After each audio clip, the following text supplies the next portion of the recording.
तरह होती है जिस तरह सब्जी के ऊपर डला हुआ हरा धनिया। अगर कंटेंट अच्छा भी हो लेकिन हैंडराइटिंग खराब हो तो कॉपी चेक करने वाले का सारा मूड खराब हो जाता है। क्या कभी आपके साथ भी ऐसा हुआ है कि एग्जाम में बहुत अच्छा लिखने के बावजूद आपके नंबर कम आते हो? तो हो सकता है कि ऐसा आपकी गंदी हैंडराइटिंग की वजह से होता हो। एक रिसर्च में पता चला है कि जिन लोगों की हैंडराइटिंग अच्छी होती है उनका दिमाग काफी शांत और कूल होता है। इतना ही नहीं, वो लोग काफी इंटेलिजेंट भी होते हैं।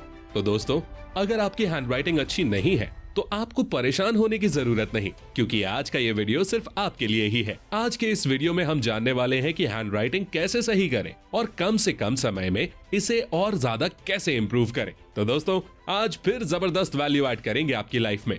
So let's begin.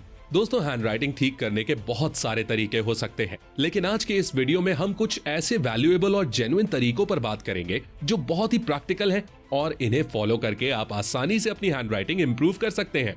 हैंडराइटिंग से रिलेटेड हमने बहुत सारे एग्जामिनर और कॉपी चेक करने वाले टीचर्स से बात की, और कॉपी चेक करने वाले कई टीचर्स से बात करने के बाद ये पता चला है कि जब भी वो लोग बच्चों की कॉपीज चेक करते हैं तो पहले पेज का इंप्रेशन सबसे खास होता है। कई टीचर्स ने तो यहाँ तक बोल दिया कि जब वो लोग बच्चों की कॉपी चेक करते हैं और कॉपी में बहुत गंदी हैंडराइटिंग होती है तो उन लोगों के दिमाग में पहला ख्याल यही आता है कि जरूर स्टूडेंट को कुछ आता जाता नहीं है। वहीं अगर हैंडराइटिंग बहुत अच्छी होती है तो टीचर के दिमाग में पॉजिटिव इंप्रेशन पड़ता है और इसका सीधा बेनिफिट बच्चों को मिलता है, क्योंकि टीचर पॉजिटिव तरीके से कॉपी चेक करता है और छोटी मोटी गलतियों को इग्नोर कर देता है। इसीलिए बच्चों के मार्क्स काफी अच्छे आ जाते हैं। तो दोस्तों, अगर आपकी हैंडराइटिंग काफी अच्छी है तो आप बहुत लकी हैं, लेकिन अगर आपकी हैंडराइटिंग अच्छी नहीं है तो टेंशन लेने का नहीं, आखिर हम किस दिन काम आएंगे। तो आइए अब हम जानते हैं कि हैंडराइटिंग कैसे सुधारें। Tip number 8। सबसे पहले हमें लिखते टाइम अपने बैठने के तरीके को सुधारना है, क्योंकि अगर हम सही पोजीशन में बैठकर नहीं लिखते हैं तो इससे हमारे लिखने पर इफेक्ट पड़ता है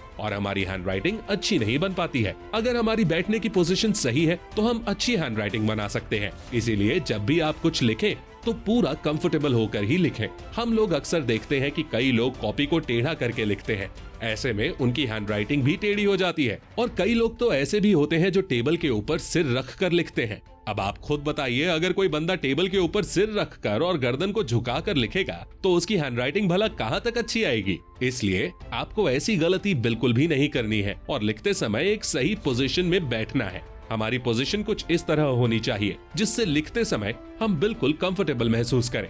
टिप नंबर 7। हमारी हैंडराइटिंग कैसी होगी ये काफी हद तक इस बात पर डिपेंड करता है कि हम लिखते समय पेन को किस तरीके से पकड़ते हैं। जब हम पेन को कस के पकड़कर लिखते हैं तो इसके दो घाटे होते हैं। एक तो हमारा हाथ जल्दी दर्द करने लगता है और दूसरा, जब हम पेन को टाइट पकड़कर लिखते हैं तो हमारी लिखावट अगले पेज पर दिखने लगती है और फिर रायता फैल जाता है। इसलिए आप जब भी लिखो तो अपने पेन को बहुत ही कंफर्टेबल तरीके से पकड़ो ताकि इस पेज की राइटिंग अगले पेज पर ना दिखाई दे। Tip number 6। आपने अक्सर सुना होगा कि किसी काम को जल्दी में नहीं करना चाहिए। ठीक उसी तरह दोस्तों, जब हम स्पीड में लिखते हैं तो हमारी हैंडराइटिंग बहुत ही गंदी दिखाई देती है और किसी को समझ में नहीं आती है। इसीलिए हमें हमेशा धीरे धीरे लिखना चाहिए ताकि हमारी हैंडराइटिंग अच्छी दिखे और दूसरों को समझ में भी आए। एक बार जब आपकी हैंडराइटिंग काफी अच्छी आने लगे तो आप धीरे धीरे स्पीड बढ़ा सकते हैं। Tip number 5। इस टिप के बारे में शायद ही आपने पहले कभी सुना हो। दरअसल जब हम लिखते हैं तो हम केवल अपने पंजों का ही यूज करते हैं,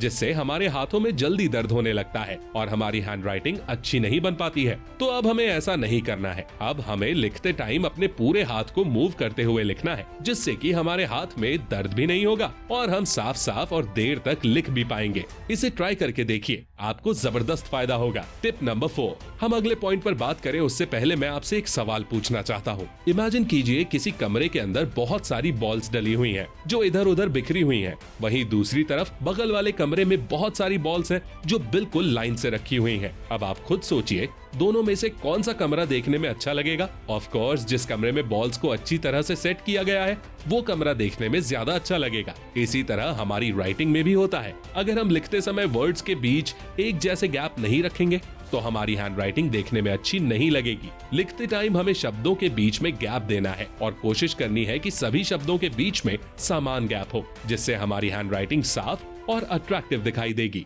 कई बार क्या होता है ना कि हम शब्दों के बीच बहुत कम गैप रखते हैं या फिर बहुत ज्यादा गैप रखते हैं, जिससे हैंडराइटिंग उतनी अट्रैक्टिव नहीं लगती। वहीं अगर हम सभी शब्दों के बीच एक निश्चित गैप रखेंगे तो हमारी हैंडराइटिंग काफी अट्रैक्टिव लगेगी। Tip number 3। दोस्तों, जिस तरह साफ पानी में सब कुछ साफ साफ दिखाई देता है, ठीक उसी तरह राइटिंग में भी होता है। अगर हमारा पेज बिल्कुल साफ साफ होगा तो राइटिंग भी साफ साफ दिखाई देगी। वहीं अगर हमारा पेज गंदा होगा तो फिर कितना भी अच्छा लिख लो, वो मजा नहीं आएगा। अब आप इन दोनों हैंड राइटिंग को ही देख लीजिए। पहली हैंड राइटिंग में पेज काफी गंदा है, इसलिए राइटिंग अच्छी नहीं लग रही। लेकिन दूसरी हैंड राइटिंग में पेज बिल्कुल साफ सुथरा है, इसलिए हैंड राइटिंग काफी अट्रैक्टिव लग रही है। टिप नंबर 2, करत करत अभ्यास के जड़मती होत सुजान। ये कहावत तो आपने जरूर सुनी होगी। हमारी ये एडवाइस भी इसी कॉन्सेप्ट पर बेस्ड है, क्योंकि प्रैक्टिस करके ही हम किसी चीज को परफेक्ट कर सकते हैं। आपने भी कई बार देखा होगा कि जब आप काफी दिनों तक कुछ भी नहीं लिखते हैं तो आपकी हैंडराइटिंग बिगड़ जाती है और आपको लिखने में दिक्कत होती है। इसलिए रोज रोज कुछ न कुछ लिखते रहें।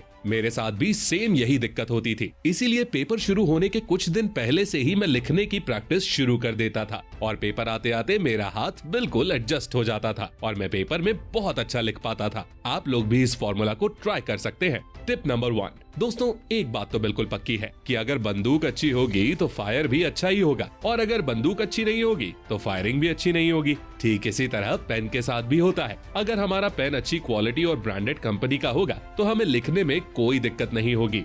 वहीं अगर हम कोई सस्ता या घटिया पेन यूज करेंगे तो फिर हैंडराइटिंग खराब होना तो बनता है। इसीलिए लिखते समय, खासकर पेपर में लिखते समय, हमेशा अच्छी क्वालिटी के पेन को यूज करना चाहिए। और कई बार ऐसा भी होता है कि अलग अलग लोगों की अलग अलग चॉइसेस होती हैं। जैसे कुछ लोगों को मोटे पेन से लिखना पसंद होता है, वहीं कुछ लोगों को पतले पेन से लिखना पसंद होता है। इसीलिए आप जिस तरह के पेन से लिखने में कंफर्टेबल हो, हमेशा उसी पेन का यूज करें। फिर देखिए क्या गजब की राइटिंग आती है। अभी तक हमने वीडियो में जो कुछ भी सीखा, अगर उसे अप्लाई करना हो तो हम पेन चूज करने से शुरुआत कर सकते हैं। सबसे पहले अपना मनपसंद पेन चूज कर लो और फिर लिखने के लिए एक साफ सुथरा पेज खरीद लो।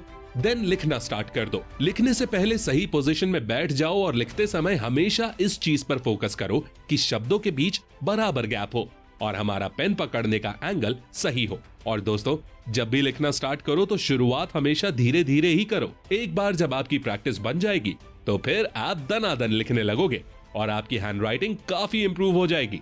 और दोस्तों, जाते जाते आपको एक बात बताना तो भूल ही गया। कई बार क्या होता है कि बहुत सारे स्टूडेंट अच्छा लिखते हैं और उनकी हैंडराइटिंग भी काफी अच्छी होती है, लेकिन पेन से निकलने वाली हल्की हल्की स्याही पेज पर लगती रहती है और पूरे पेज पर डॉट डॉट बन जाते हैं, जिससे हैंडराइटिंग काफी बिगड़ जाती है। इसीलिए पेपर में लिखते समय हमेशा एक छोटा सा कपड़ा या रुमाल का टुकड़ा अपने पास रखें और समय समय पर पेन की निब को साफ करते रहें।